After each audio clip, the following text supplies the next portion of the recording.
customers ask for stuff, we got to do it just because do their work supposedly, but we got to make it as efficient as we can. So that's not going to go away. So we want to make sure we're looking at it and see how you do it. Very good, Leslie. Thank you. All right. So we skipped yesterday. We're talking about Pratt. So remember, Krapek was upset, wanted to go to Otis because obviously GM didn't get it. So in 1990, when Krapek moved from Otis Elevator to become president of Carrier, he inherited a true manufacturing challenge, where nearly 100% of the costs were incurred inside Carrier's plants or inside of those of its suppliers.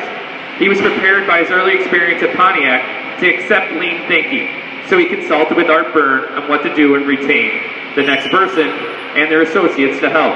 They quickly began to convert the operation to departmentalized batches to cells for single piece flow and made dramatic progress. When the phone rang in the fall of '92, Krapek was ready and able but unenthusiastic. George David, who was the president of UTC, told him, "You have to go to Pratt. We are doing great things at Carrier, but we're only part of the way along to a lean conversion." I said I wanted to stay. In addition, I told him I came from General Motors and I don't want to go back to General Motors.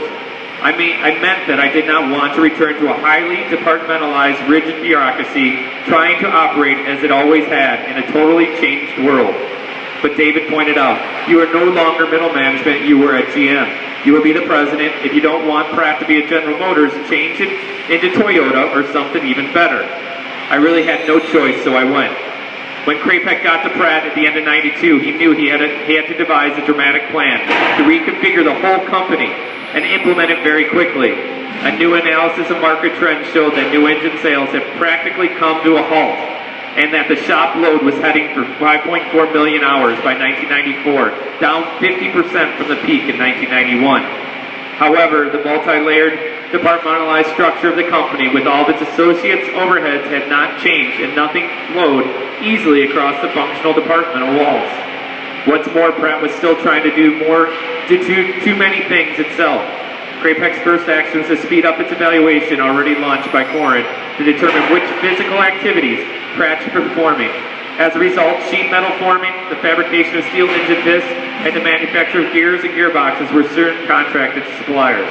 All right, so think about it. You got to evaluate to see what you're good at first, right? So that's why we didn't have setups being done real well. So what did we have to do? We had to outsource molding. You know, we could do molding, but we just couldn't do setups well, so we couldn't get utilization. We brought some of it back in. We got to get better so we can bring more of it back in, right? So we did really well at heat staking and stuff, so now we're doing better at milling, so now we can bring some of the milling back in. Lewis is getting ready to do that by being more efficient. So we got to do those things to get better. Now we might have to push stuff out to catch our breath, to get ourselves standardized, to get standard work involved, so we can bring that back in, okay?